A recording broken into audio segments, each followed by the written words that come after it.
লন্ডনের এই জিপি সার্জারিতে আসা এসব শিশুই চিকেনপক্সের নতুন টিকা পাওয়া প্রথম ধাপের শিশুদের একাংশ। এখন এই টিকা এনএইচএস এর আওতায় বিনামূল্যে দেয়া হচ্ছে।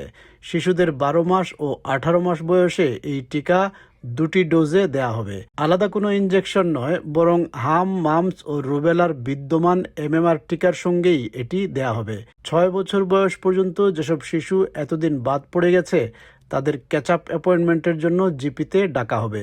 অনেক অভিভাবকই চিকেনপক্সকে খুবই হালকা একটি রোগ বলে মনে করেন, কিন্তু বাস্তবে অনেক শিশুর জন্য এটি বেশ কষ্টদায়ক হতে পারে। এই রোগে আক্রান্ত শিশুরা কয়েকদিন ধরে খুবই অসুস্থ এবং দুর্বল অনুভব করতে পারে।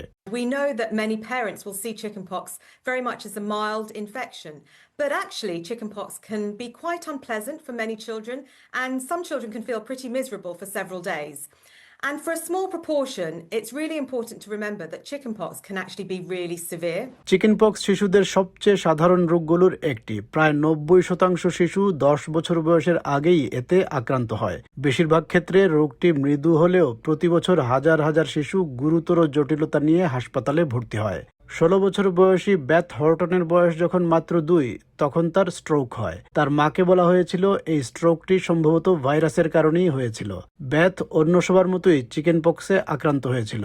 এরপর প্রায় 6 সপ্তাহ সুস্থ হয়ে ওঠার সময় হঠাৎ সে মেঝেতে লুটিয়ে পড়ে। তার মস্তিষ্কের একটি প্রধান শিরায় রক্ত প্রবাহ সম্পূর্ণ বন্ধ হয়ে গিয়েছিল। বেথ হর্টনের মা বলেন, টিকা নিয়ে অনেক মানুষের নেতিবাচক মনোভাব রয়েছে, কিন্তু 15 বছর আগে যদি তিনি আজকের মতো জানতেন, তাহলে এক মুহূর্ত দেরি না করে মেয়েকে এই টিকা দেয়াতেন। She had chickenpox just like anybody else would, and then about 6 weeks as she was in recovery, she collapsed to the floor. She had a complete blockage of the central vein in her brain.